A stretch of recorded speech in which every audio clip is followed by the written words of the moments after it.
Good morning, children, and good morning, parents and teachers. We are here again in this bi-weekly morning service, particularly for children and generally for all of us. So, every day that we have this service, you receive a piece of Dhamma advice. Today I chose a very interesting and very meaningful two gathas, stanzas from the Dhammapada. This is very brief, but its meaning is very deep. These are the two stanzas. This is the stanza 42 and 43 in the Dhammapada. You know that Dhammapada has nearly 500 stanzas. And this is the 42nd and 43.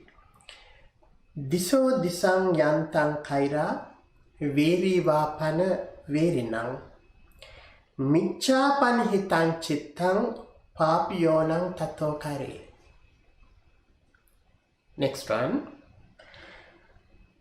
Natang mata pita kaira anye vapicha nyataka Samma panihitang chittang seyya sonang tatokari.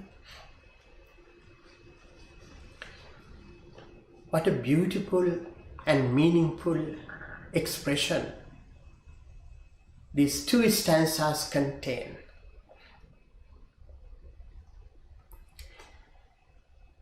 You know, nowadays we feel protected.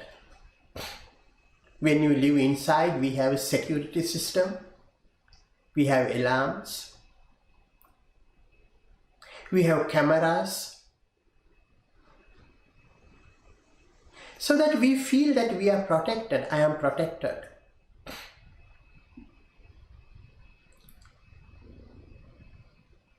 Inside the home and even outside, we feel that we have law enforcement officers and social systems, so we are protected. Even though we cannot feel all the time that we are protected, there are dangers, of course. But usually we feel that we are okay. At home particularly, we feel that we are okay. But at the same time, a lot of people are unaware that they are not protected. They are not safe. They are living with an enemy.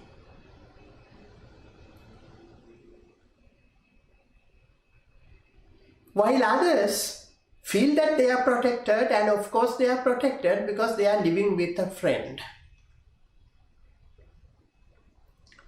Now these two stanzas show who that enemy is and who that friend is. You know, sometimes it is very much painful and it's very dangerous and risky that we are living with an enemy, right? Enemy is the person who does not help you. That person always wants to hurt you. And we live with that enemy all the time. And worst of all, and we are not aware that we are living with that enemy all the time. That is very, very dangerous and very pathetic.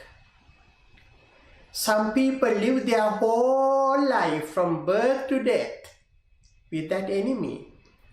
But they believe that they have all security system, alarms, all the measures, and some believe that they have weapons like guns. So they are safe and protected. But that is not true. So what is that enemy? Buddha pointed out in these two stanzas, whatever an enemy may do to an enemy, or haters one to another, far worse is the harm from one's own wrong-directed mind. That is the worst enemy. Wrong-directed mind. What is that wrong-directed mind? We need to understand, we need to know that, otherwise we may be living with that enemy. On the other hand, the other stanza means, neither mother nor father nor any other relative can do one as much good as one's own well-directed mind. So, you have your kids, your parents have their kids, and children have their parents. And little children, you believe that, oh, I have good people around me. My parents, my grandparents, my siblings. So I'm safe and protected. But there is one particular thing that gives you protection and safety than what your mother does, than what your father does, and than what all others do. That particular thing is a well-directed mind. Very interesting and very meaningful. Now, we need to differentiate, understand the difference between ill-directed mind and the well-directed mind. That is the hindrance. Ill-directed mind is the hindrance. It is a distraction. And that is the hindrance that keeps you away from all the good things. That is what makes you miserable. The ill-directed mind. We need to understand what it is. We have the body, we have the brain, and we have the mind. These three things. Our body and our brain, we know that they exist. They are visible. I mean, you don't see your brain to your naked eye, but research and brain research. Brain is there. They are physical things. Your brain and your body are physical things. But the mind is not physical. Mind is, you don't see. Your mind is not subject to your senses. Your eye, your ear, your nose, your mouth, your body, you cannot touch. They are not graspable to your senses. Abstract thing. So then what is this mind? It is what is happening inside your brain. In other words, your actions. In actions, Buddha said, external behavior, internal behavior. Internal behavior means what is going on inside your brain, what is happening inside your brain. That is your mind. In other words, your mind means your thoughts, your feelings, your attitudes, your emotional maturity. And the things that is going, your attitudes, how you look at people, look at things. That is your mind. That is what the Buddha said. If you ill-direct your mind, that is the worst enemy. And if you well-direct your mind, that is the best friend and best relative. And even your mother and father, what they do is not as important as what your mind does. It doesn't mean that what your parents do is not important, but what it means is that what is more important is what your mind does to you. Things. This ill-directed mind means some people all the time have negative attitudes towards themselves, towards others. I have bad karmas. I have bad luck. People are not good. People are discriminating upon me. They are not nice people. Look at these attitudes, these wrong attitudes. That is ill-directed mind.